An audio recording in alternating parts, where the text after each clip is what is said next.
Bangla news TV Los Angeles থেকে মিজান সাহেব। আজ 17 ফেব্রুয়ারি আমরা স্থানীয় আইটিসিআর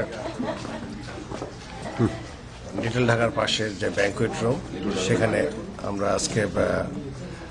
হুমায়ুন ফরিদির মৃত্যুতে শোকাহত সব বাঙালিদের নিয়ে শোকসভা করিয়েছি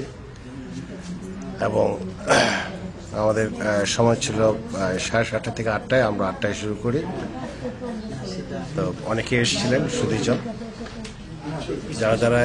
এখানে ফরিদির স্মৃতির উপরে কথা বলেছেন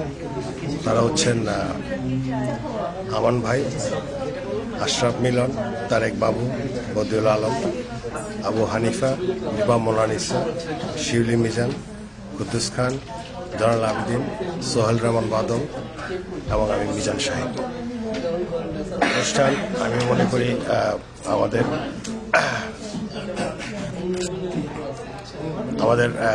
এই ধরনের শিল্পীর চলে যাওয়া আমরা অসম্ভবভাবে শোকাহত এবং আমরা আশা করি প্রতিটা বাঙালি যারা হুমায়ুন ফরিদিকে চেনেন এবং জানেন তারা আমাদের মতোই শোকাহত আজ, এবং তার জন্য আমরা যে এতটুকু করতে পেরেছি সেটাই আমাদের কাছে বিশাল একটা ব্যাপার হয়েছে। এবং আমরা আশা করি বাংলাদেশের সবাই তাদের নিজস্ব দৃষ্টিকোণ থেকে, নিজস্ব ভিতর থেকে তার জন্য দোয়া করবেন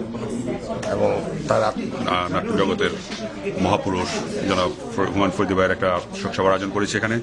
আর্টিসিআর লিটল ঢাকার ব্যাংকুয়েট রুমে, এবং আমাদের কমিউনিটির সকল নাট্য ব্যক্তিত্ব এবং শিল্পমনেরা সব উপস্থিত ছিলেন। এবং আমরা যতটুকুই অল্প পরিসরে করেছি, অল্প সময় নোটিসে বেশ লোকের সমাগম ছিল, এবং আমরা আশা করব যে ওনার আত্মার মাগফিরাত আমরা এখানে করেছি এবং সারা বিশ্বে হোক। এবং আমি বলেছি আমার বক্তব্যে হুমায়ুন ফরিদি ব্যক্তি হুমায়ুনকে আমরা হারাইনি, উনি আমাদের বাংলাদেশের একজন জাতীয় সম্পদ হিসেবে আমি আখ্যায়িত করলাম, এবং আগামীতে যেন আমাদের 21 পদক আমাদের প্রাণপ্রিয় হুমায়ুন ভাইকে দেওয়া হয় এই অনুরোধ আমাদের।